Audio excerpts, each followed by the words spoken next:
Esta noche en nuestros pasajes de la historia, la épica, la epopeya de unos españoles que vivieron, casi sin querer, todas las vicisitudes de la Segunda Guerra Mundial. Españoles en guerra, españoles en la Segunda Guerra Mundial. En un lado y en otro, unos luchando contra el comunismo, otros luchando contra el nazismo. En definitiva, jóvenes españoles que dieron su vida gustosos en pos del ideal que defendían. Esta noche hablaremos de unos y de otros. Y centraremos nuestra acción en los avatares de la División Azul, aquellos que regaron con su sangre las estepas de Rusia, aquellos que regaron con su sangre el territorio ruso. Entre 1941 y 1944, la División Azul, la Legión Azul, el Escuadrón Azul, tantas y tantas historias que quedaron en las lejanas tierras rusas.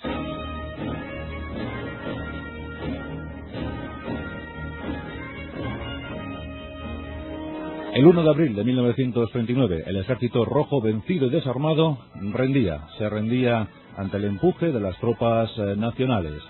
Pero no se rendía del todo. Miles de combatientes republicanos pasaban a Francia y desde allí comenzaba otra lucha, una lucha si cabe todavía más cruel y cerrada.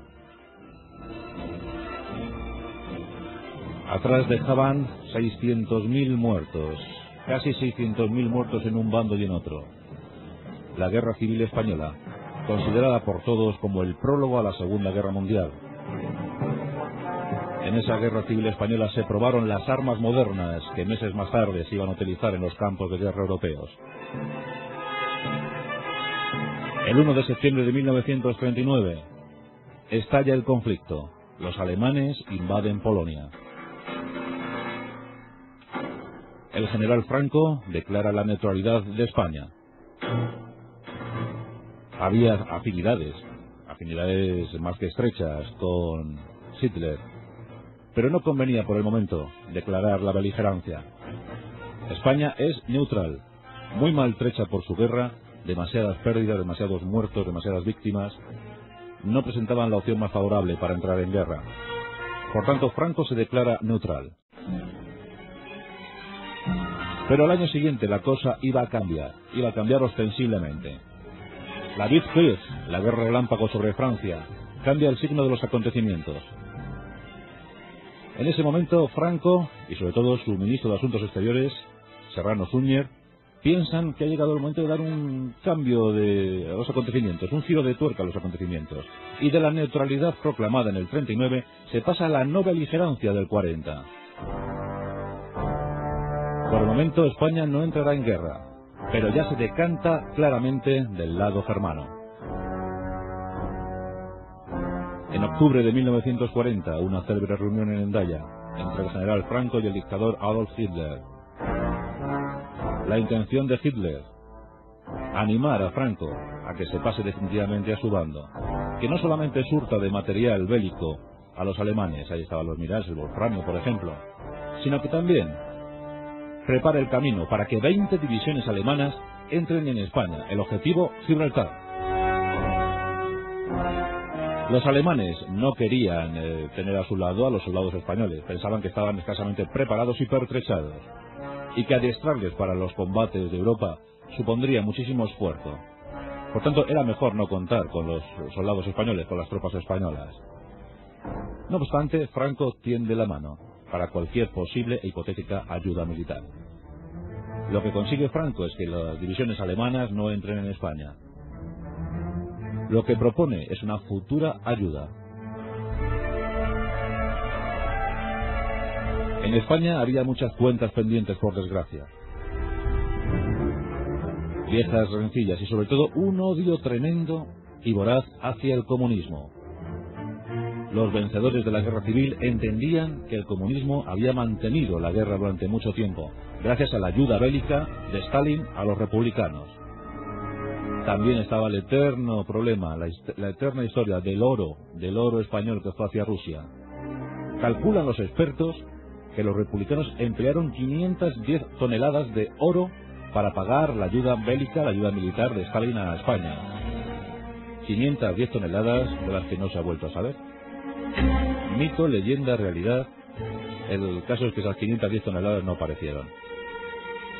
Por tanto, en el ánimo de los franquistas existía el deseo de seguir combatiendo al comunismo. Se entendía que el verdadero enemigo de Europa era el comunismo.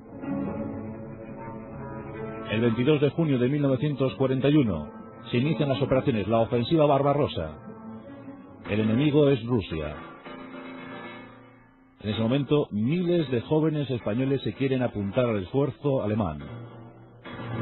Ha llegado el momento de crear una división de combate, una división de voluntarios que partan rumbo a Rusia. La nueva cruzada es ahora contra los comunistas. Rotos los acuerdos entre alemanes y rusos, esos acuerdos que habían propiciado el reparto de Polonia, había llegado el momento de establecer el nuevo frente en el este. La auténtica tumba de los ejércitos germanos. La ofensiva alemana es imparable. En pocos meses causan 3 millones de bajas a los soviéticos, entre ellos 1 millón de prisioneros, con incierto futuro. Pero se da el visto bueno para la recluta de voluntarios dispuestos a conformar una división de voluntarios. ¿Quiénes van a aportar el principal contingente de voluntarios? Queda claramente manifiesto. Será el ejército español, el ejército profesional español y la falange española. En las sedes centrales de la falange, en cualquier ciudad de España, se crean cajas de voluntarios.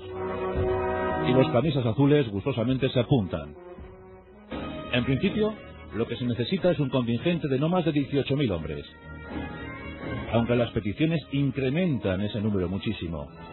En Berlín se cuenta que los voluntarios podrían crear varias divisiones. Pero Berlín solo necesita una. Solo pide 18.000 hombres. Ciudades como La Coruña, Zaragoza, Madrid, Barcelona, Valencia, Sevilla, Marruecos español mandan sus voluntarios.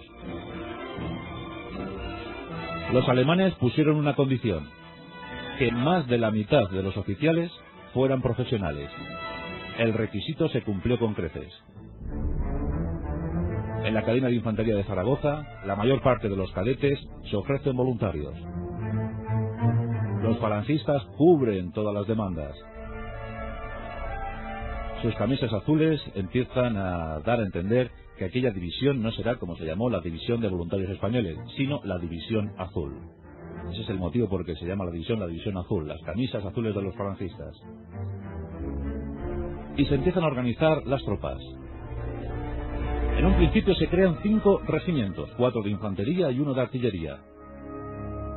Al frente de esos destacamentos militares se sitúa el general Agustín Muñoz Grandes, un general jovencísimo de 45 años que había mandado un cuerpo de ejército en la guerra civil, que había sido secretario general de la Falange en el 39 por escaso tiempo y que ahora era gobernador civil de Gibraltar, de la zona de Gibraltar. Las cifras varían según qué archivos. En los archivos alemanes se habla de más de 18.000 hombres, 18.600 hombres. En las cifras en los archivos del ejército español podemos hablar de 17.046 efectivos. Son regimientos muy bien preparados, muy estimulados desde el punto de vista ideológico y que están dispuestos a dar hasta la última gota de sangre para combatir a los que ellos entienden como gran enemigo del mundo, el comunismo. Las unidades parten desde Irún. El 2 de julio se ha cerrado ya el reclutamiento y ese mismo mes marchan hacia Baviera. Desde Irún, a razón de 3 trenes diarios, comienzan los voluntarios a desfilar hacia su destino. Durante el mes de julio de 1941, los soldados españoles fueron llegando a Baviera. Iban a recibir una durísima instrucción. Les esperaba el exigente frente del Este. Los mandos instructores alemanes están horrorizados ante lo que va llegando. Comentan que son jóvenes indisciplinados, jóvenes bravucones y muy bulliciosos. Nada que ver con los disciplinados soldados alemanes. Aún así, la determinación de los falangistas y soldados regulares españoles hace pensar que aquella tropa puede llegar a combatir bien. El 25 de julio de 1941 reciben su nombre de división dentro de la Wehrmacht alemana. Desde entonces serán la 250 División. Un nombre para la historia. La 250 División se encuentra ya preparada finalizando el verano de 1941. Antes habían desfilado ante Adolf Hitler. Eso sí, se habían modificado el juramento de fidelidad al Führer. Los soldados españoles de la División Azul juraron fidelidad al Führer, pero solo para combatir al comunismo, para nada más. Solo querían combatir a los soviéticos. Desde Baviera, los trenes empiezan a desplazar tropas hacia Polonia. 1.200 kilómetros de trayecto. Llegados a este punto, 40 días de marcha a pie. Nunca se ha sabido por qué obligaron a los soldados españoles de la División Azul a realizar esa marcha tremenda. Unos comentan que para curtirles, para endurecerles. Otros comentan que para retrasar su llegada al frente. Durante 40 días, los soldados de la División Azul caminaron más de 1.000 kilómetros. Sliamen iba a ser su lugar de llegada, pero los acontecimientos iban a dar otra sensación, otro paisaje a los soldados de la División Azul. Los avances exitosos de la Wehrmacht propiciaron otro paisaje para la División Azul. Recordemos que en esos momentos estábamos a punto de llegar a Moscú. Los soldados alemanes estaban cercando Moscú. Todo hacía pensar que la victoria era inminente. Los soldados españoles son establecidos entre el río Volkhov y el lago Ilmen. Se les asigna una zona del frente de unos 50 kilómetros. Ese es el cometido de los soldados de la División Azul. Eso es lo que deben cubrir. Estamos en octubre de 1941. La División Azul posicionada en el frente ruso. Recordamos, entre el río Volkhov y el lago Ilmen. Habían sufrido algunos reajustes para acomodarse a las exigencias del ejército alemán. De aquellos 5 regimientos habían quedado en 4. El 262 Regimiento de Infantería, el 263, el 269 y el 250 de Artillería. A estos había que sumar más de 1.000 conductores, más de 500 del servicio médico, un batallón de zapadores de casi 800 efectivos, una compañía veterinaria, compañía de intendencia, policía militar. Así quedaba conformada la División Azul. Se eligieron los cuarteles, se eligió el cuadro de mandos, el lugar de mando, con 189 oficiales muy bien preparados, a las órdenes de Muñoz Grandes. El 12 de octubre de 1941, las tropas de la División Azul recibieron su bautismo de fuego. Contingentes del ejército soviético cruzaron el heladísimo río Volkhov. Unidades de la 269 del 269 Regimiento recibieron con una lluvia de plomo unas unidades soviéticas que intentaban cruzar el río. El primer resultado, 50 soldados rusos muertos sobre el río. Los españoles habían reaccionado bien ante su primera toma con el combate. ¿Qué nuevas misiones les esperarían? La moral era altísima. Estaban combatiendo a lo que más odiaban. Tiempo tendrían para dar muestras de heroísmo y de determinación. En el mes de noviembre de 1941 reciben la orden de crear una cabeza de puente, cruzar el río Volkhov y tomar 3 pueblos, 3 pequeños pueblecitos: Posap, Posek-Lesko y Otinsky. En los 3 pueblos crean esa cabeza de puente y crean zonas de trincheras, búnkers y posiciones erizadas. Tienen que defender eso contra el ímpetu soviético. Hay que decir que siempre la División Azul combatió en inferioridad numérica. Siempre eran abrumados por los grandes contingentes, los grandes batallones de los soviéticos. Ya sabéis que los soviéticos no tenían ningún problema en lanzar masas enormes de hombres al frente. Los españoles siempre ante esto reaccionaron bien. siempre reaccionaron con heroísmo y siempre se clavaron al suelo para intentar evitar las avalanchas rusas. Pero en Posaď iba a ser algo distinto. Entre noviembre y diciembre, los españoles aguantaron innumerables ataques. Las ofensivas rusas eran constantes. En ese mes de noviembre nos encontramos en Posaď, en lo que se consideró la masacre de Posaď.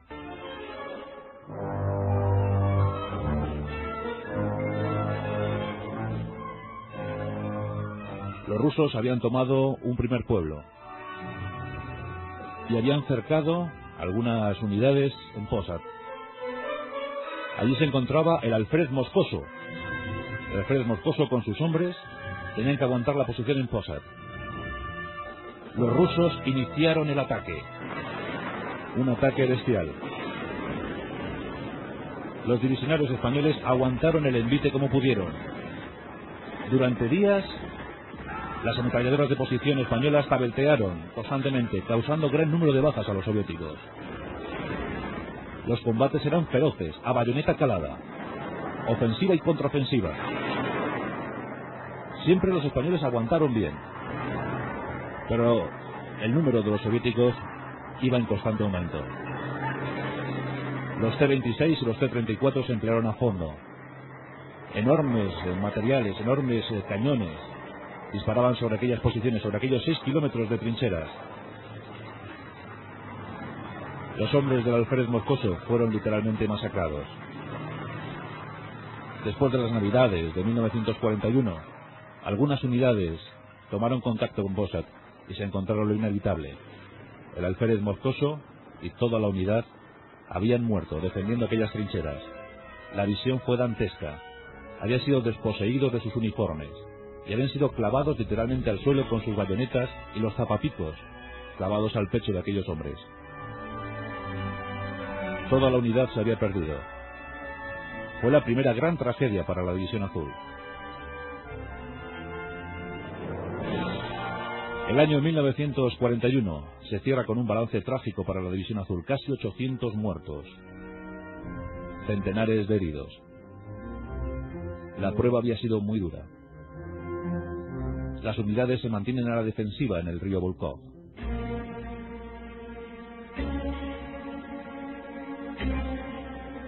Leningrado había sido cercado en septiembre de 1941. Con 3 millones de habitantes y con 30 divisiones rusas, Leningrado iba camino de ser ciudad mártir. Hitler quería rendirla por hambre, quería matar de hambre a la población. Más de 3 millones de almas pendientes siempre de la ayuda exterior. Aún así, las ofensivas eran constantes en otros frentes. Recordemos, la División Azul se encuentra en el río Volkhov, inscrita en el 38º Cuerpo de Ejército dentro del 18º Ejército Alemán, que pertenecía al Grupo de Ejércitos Norte. Había 3 frentes, el Frente Norte, el Frente Central y el Frente Sur. Entramos en 1942, enero de 1942, en las estribaciones del lago Ilmen. Cerca de ese lago, la 290 División Alemana de la Wehrmacht había quedado aislada. Había sido literalmente masacrada por los rusos. Aún así, 545 hombres resisten en Vivap, una población cercana al lago Ilmen. Han quedado aislados, no tienen comunicación con su cuerpo principal de ejércitos. Están a merced del enemigo. Había que enviar una unidad de enlace, una unidad que llevara transmisiones y que pudiera mostrar el camino a los alemanes supervivientes para que regresaran a sus filas. La misión es encargada a los españoles. Rápidamente se prepara una unidad de esquiadores.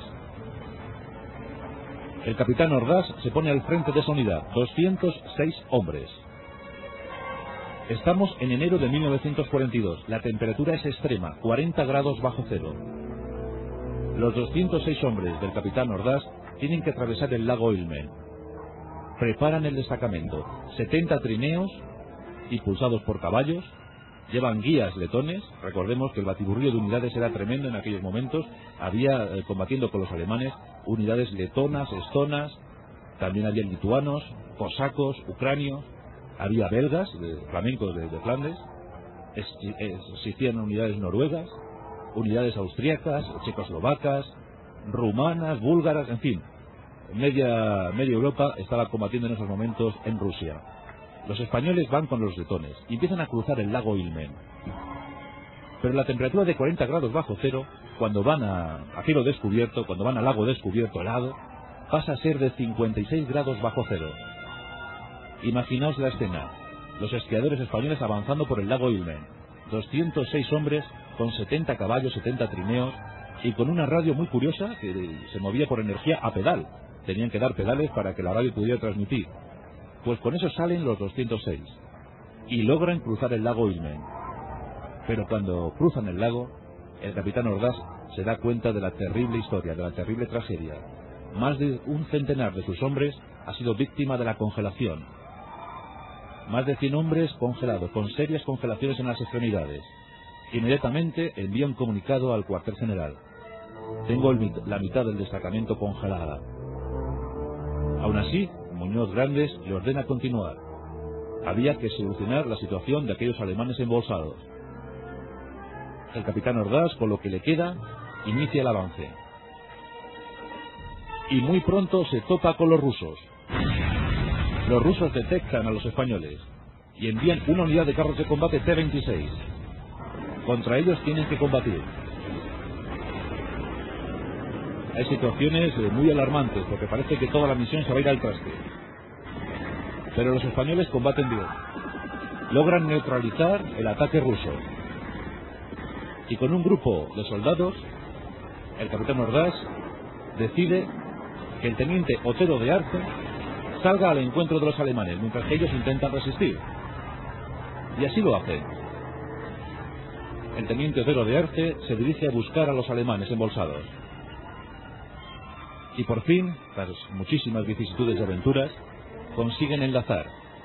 Envían una señal, envían una bengala, los alemanes responden, y al grito de Kameraden, Kameraden, se abrazan los dos contingentes, vamos, los alemanes y lo que quedaba de los españoles.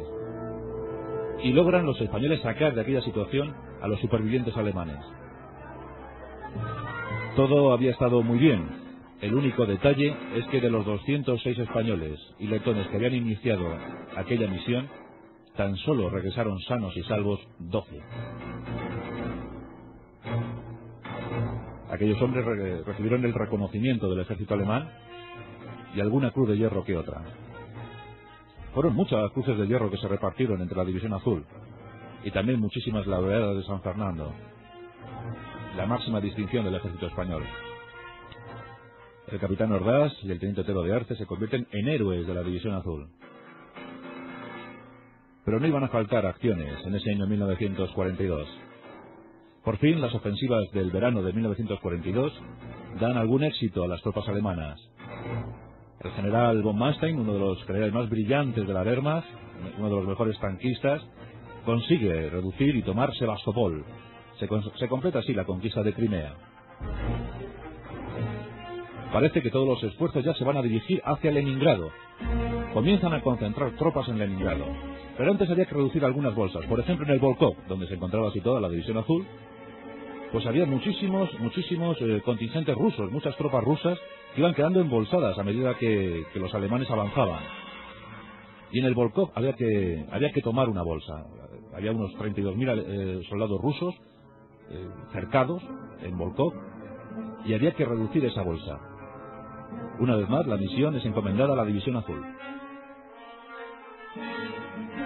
En junio de 1942, la División Azul incursiona en los territorios aledaños al río Volkhov.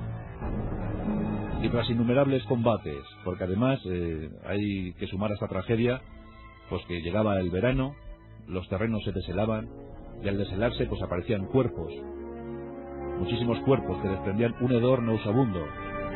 También los mosquitos se adueñaban de la situación. Decían los soldados que millones de mosquitos luchaban contra ellos también. Y por supuesto, muchísimos terrenos también quedaban empantanados. Había que moverse por el barro, por los lodazales.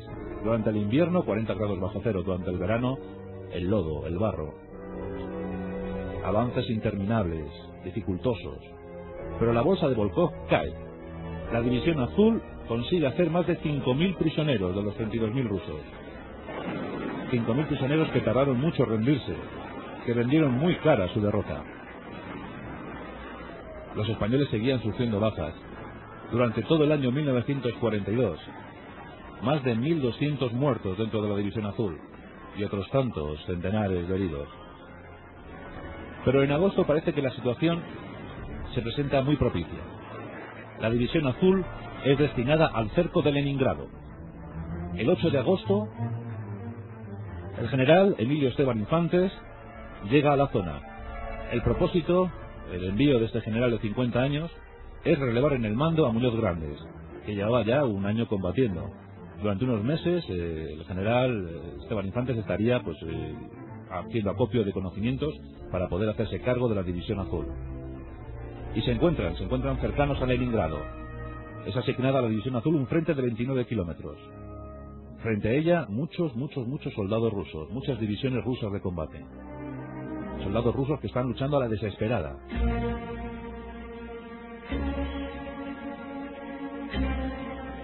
Por fin llega un relevo para la División Azul. Muchos hombres son repatriados, sobre todo los heridos. Ese relevo lo aceptan muy gustosos, estaban muy extenuados por el combate, casi un año ya fuera de su país, fuera de España. En total se puede decir que casi 40.000 españoles, casi 40.000 hombres, estuvieron en algún momento en la División Azul. En Leningrado la cosa se pone muy tensa, porque algo está ocurriendo en una ciudad cercana al Volga. En la ribera del Volga está Stalingrado. Los combates de Stalingrado son crueles, y eso provoca que muchas tropas sean desviadas hacia esta zona. El año 1942 termina con todo el sexto ejército alemán cercado en Stalingrado. ¿Podrá resistir von Paulus con sus 300.000 hombres? El ejército rumano había sido literalmente aniquilado. ¿Qué ocurriría? Incierto futuro también para los hombres de von Paulus. Lo de Leningrado se tiene que posponer. Y así queda la cosa. Cuando llegamos al año 1943. En el 43 ya sabéis que la situación en Stalingrado ya es irremediable. Van a ocurrir muchísimas cosas decisivas para la guerra, para la Segunda Guerra Mundial. El año 43, año decisivo. En enero del 43, Zhúkov envía un ataque tremendo para liberar Leningrado. Decenas de divisiones rusas empiezan a acercarse a Leningrado. Las batallas se presumen crueles, sangrientas y decisivas. Y en enero de 1943 le tocó una batalla demasiado sangrienta a la División Azul. Ese 25 de enero, ante la ofensiva rusa, el mando alemán decide que todas las divisiones incorporen unidades para contrarrestar la ofensiva rusa. Del regimiento 269, del 269 regimiento de la División Azul Española, sale un batallón. En principio el jefe provisional era el capitán Patiño.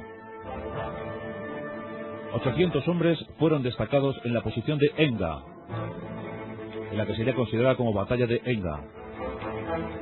En 20 camiones, esos 800 hombres fueron instalándose, escasamente artillados, escasamente defendidos. Fueron recibidos de forma muy brutal por parte de los rusos. Toda la artillería disponible rusa recibió a los españoles. Al no disponer de trincheras, los soldados españoles tuvieron que refugiarse tras los árboles, tras los montículos, tras zonas naturales. Aún así, aguantaron el envite de varias divisiones. Fue un hecho tremendo, lleno de situaciones de auténtico coraje. Es el caso de la Quinta Compañía. La Quinta Compañía resistió casi hasta el último hombre. Fue algo tremendo.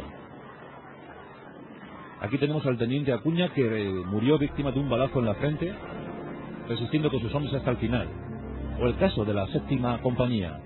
A su frente se encontraba el capitán Masip. Lo del capitán Masip es para comentarlo.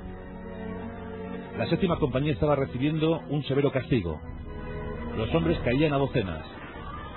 Las ametralladoras ligeras aguantaban a duras penas. Los tanques seguían avanzando. Superaban siempre a las posiciones españolas. Era muy frecuente ver cómo grupos de soldados españoles quedaban aislados. El capitán Massip había recibido una herida de metralla en la sien. Le animaron a abandonar el frente y buscar el amparo de las ambulancias, pero él rechazó esto. Más al contrario, se situó en una ametralladora de posición y estuvo recibiendo oleada tras oleada a los contingentes rusos. Le incrustaron una bala en un ojo. Siguió resistiendo. Finalmente le hirieron en una pierna. Herido en la sien, había perdido un ojo, y herido en la pierna aún tuvo ánimo y tiempo de levantarse para lanzar la última granada. Justo al lanzar la última granada, le destrozaron el pecho. El capitán Massip murió rodeado por sus hombres. Más tarde le sería concedida a título póstumo la laureada de San Fernando. Y así, un suceso tras otro. Cuando terminó la jornada, de los 800 hombres quedaban tan solo 70 en pie. A duras penas, el capitán Patiño fue reuniendo lo que le quedaba. Y cuando había reunido a los 70, recibió una orden del Estado Mayor. Utilizar 60 hombres para defender una posición, una colina. A duras penas, el capitán Patiño ordenó a uno de los pocos tenientes que le quedaban, al teniente Soriano, que cogiera 60 hombres y defendiera aquella colina. El teniente Soriano, estremecido por lo que había ocurrido el día anterior, situó a sus hombres en aquella colina. Y rápidamente empezaron a recibir el castigo. Los rusos se fijaron y atacaron con determinación. El teniente Soriano, con todo lo que tenía, fue intentando defender aquello. Pero era muy complicado. Por si fuera poco, el capitán Patiño y otros oficiales murieron de un bombazo en una cabaña donde se encontraban refugiados. El teniente Soriano, en un acto sublime y de heroísmo, consiguió sacar a sus hombres maltrechos de aquella colina y retirarles hasta la retaguardia. 7 días más tarde, de aquellos 800 iniciales que habían ido al frente en 20 camiones, todo lo que quedaba del batallón regresaba en un solo camión. Quedaba el teniente Soriano, un brigada, 6 sargentos y 20 soldados. 28 hombres de 800. El batallón recibió reconocimientos y los supervivientes la Cruz de Hierro.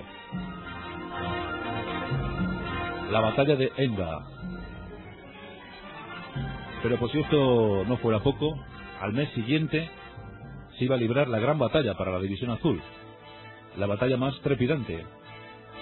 En Krasnivor íbamos a tener una de esas batallas típicas de la Segunda Guerra Mundial. El 10 de febrero de 1943 nos encontramos en Krasnivor. Estamos en esa carretera mítica de Leningrado a Moscú. Hay diversas unidades de la División Azul. Tienen que detener el avance de 4 divisiones rusas. Unos 44.000 hombres, con gran apoyo de la aviación y de la artillería.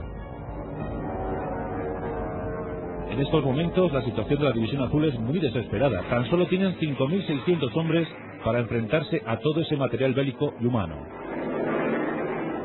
El 10 de febrero comienzan los combates. Los cazabombarderos rusos barren literalmente la zona. Los españoles aguantan como siempre a duras penas, siempre superados en número. Pero ahí estaban, unidades de todos los regimientos de la División Azul. Ahí estaba el 250 de artillería con todo lo que le quedaba. Ahí estaba el 262, el 263, el 269 y el batallón de zapadores. La tercera compañía de zapadores iba a dar una muestra sublime de valor. Y además con una de esas historias que siempre ocurre en nuestro ejército. Siempre hay un Eloy Gonzalo en nuestro ejército. Pues en esta ocasión también lo hubo.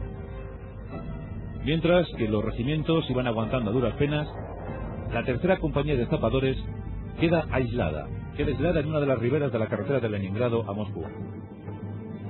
Ahí queda la compañía con el capitán Aramburu. Muchos hombres están siendo diezmados por las heridas.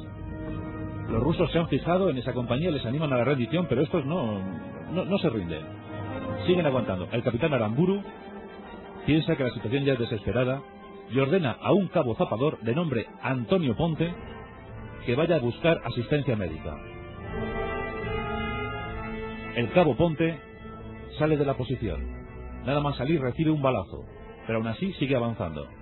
Imaginaos la escena, un cabo en medio de la nieve, avanzando, sangrando y abundantemente, buscando asistencia médica para sus compañeros de la compañía, de la tercera compañía de zapadores. Mientras que va avanzando se ve la imagen dantesca, trineos, carros de combate, cañones, hombres esparcidos por el terreno. Es una visión auténticamente infernal. ¿Conseguirá el cabo Ponte socorrer a sus compañeros? En el camino se topa con una columna de blindados. Una columna de los temibles T-34 rusos. Los observa, y en principio no iba a hacer nada, iba a seguir su camino, su misión, pero contempla estupefacto cómo en mitad del combate un T-34 se ha fijado en la posición española defendida por los hombres del capitán Aramburu. El T-34 desvía su camino y enfila el cañón hacia la unidad de zapadores. El cabo Ponte lo observa y decide actuar. Y en uno de esos actos curiosos que aparecen en la guerra, donde los hombres son capaces de lo mejor y lo peor, pues al cabo Ponte se le ocurrió optar por lo mejor. Sacrificarse para ayudar a sus compañeros. Extrajo de su mochila una mina magnética. Avanzó hacia el T-34. Situó la mina en las cadenas del tanque. Y tanque y zapador explotaron a la vez. Los compañeros del cabo Ponte observaron la escena desde la distancia. Se quedaron estremecidos. Habían resistido, habían sido salvados por su compañero y a duras penas algunos de ellos consiguieron sobrevivir, salir de allí y contarlo. Las escenas de Krasnivor fueron tremendas y muy exigentes para las tropas españolas. Casi 4.000 bajas de aquellos 5.600 defensores. Casi 4.000 bajas. Y tan solo 300 prisioneros, porque hay que decir que la División Azul tuvo desaparecidos, tuvo heridos, tuvo muertos, pero muy pocos prisioneros, como era costumbre en la época. Tan solo se llegó a corroborar la asistencia de 484 prisioneros en todo el conflicto. 484 prisioneros, de los que ahora hablaremos. Finalizaba la jornada y los españoles estaban ciertamente diezmados. Fue la última gran acción para la División Azul española. Algunas escenas peculiares, como la protagonizada por el capitán Ruiz de Huidrobo. Ruiz de Huidrobo había recibido permiso del Estado Mayor para volver a España. Había tenido un niño, había tenido un bebé y le habían dado permiso para volver. Pero la situación de sus hombres había provocado que delante de ellos rompiera el permiso. Había decidido quedarse a combatir. Los sucesos de la estación de ferrocarril Octubre, en ese tramo férreo entre Leningrado y Moscú, fueron también tremendos. Aquí tenemos al oficial Ruiz de Huidrobo con sus hombres, aguantando en la estación los envites de todo lo que podían echar encima a los rusos.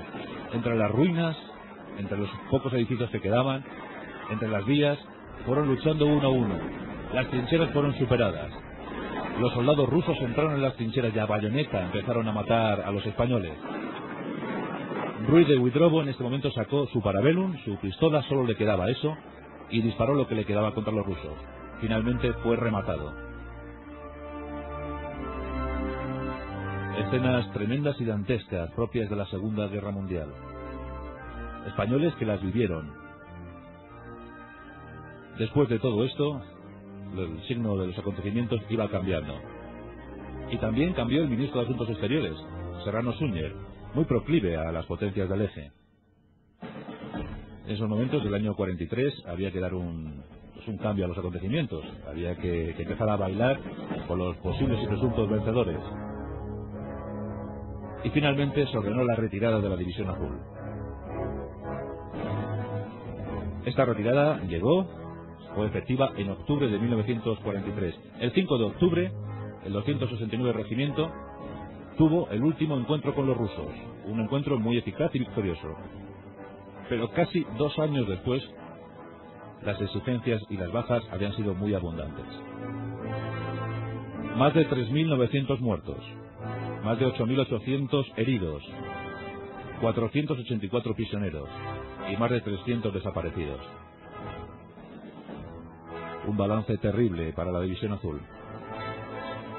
Poco a poco los hombres fueron regresando a España. Ese Irún que les había despedido con aplausos y con vítores, les recibía ahora muy triste. Los hombres fueron regresando. Los primeros llegaron el 29 de octubre de 1943, un contingente de 800 hombres.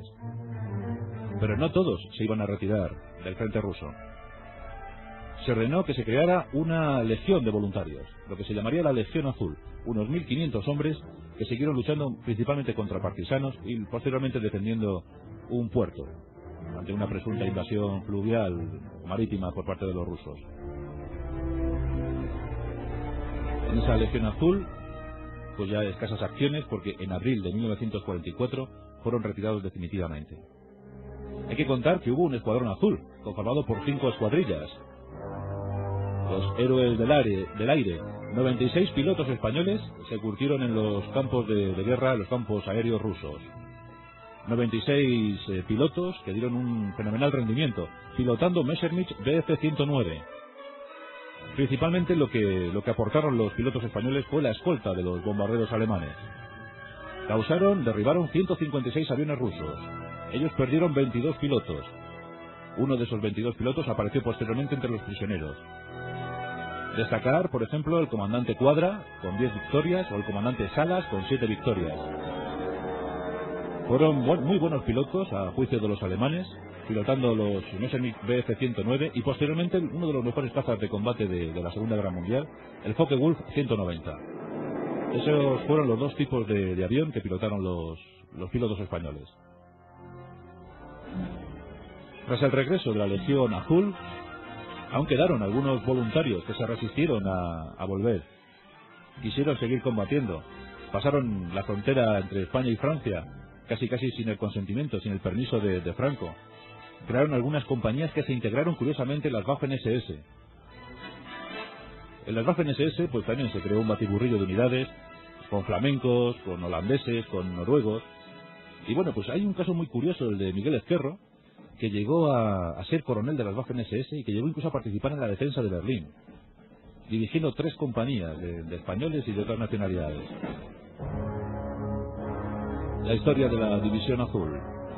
Cuando regresaron a España, les dieron una paga de 7.000 pesetas y una pensión. El 2 de abril de 1954, desde Odessa llegaban los últimos supervivientes, 286 españoles, en el Seminaris, un buque griego que arribó al puerto de Barcelona con aquellos supervivientes. Era el punto y final, era el capítulo final para la División Azul. 286 supervivientes. 118 murieron en cautividad. 66 fueron liberados para que trabajaran y 14 no se volvió a saber más de ellos. Los prisioneros españoles quedaron diseminados por 16 cárceles entre Siberia y Odessa. La epopeya de la División Azul, pero también los republicanos tuvieron su guerra. Muchos, miles de ellos fueron internados en los campos de concentración, en los campos de exterminio. Mauthausen podría hablar muchísimo de aquellos héroes. Miles de españoles también dieron su sangre en ese conflicto extremo y cruel, sangriento, despiadado, surrealista de la Segunda Guerra Mundial. La historia de los españoles en guerra, en la Segunda Guerra Mundial. La rosa de los vientos en Onda Cero.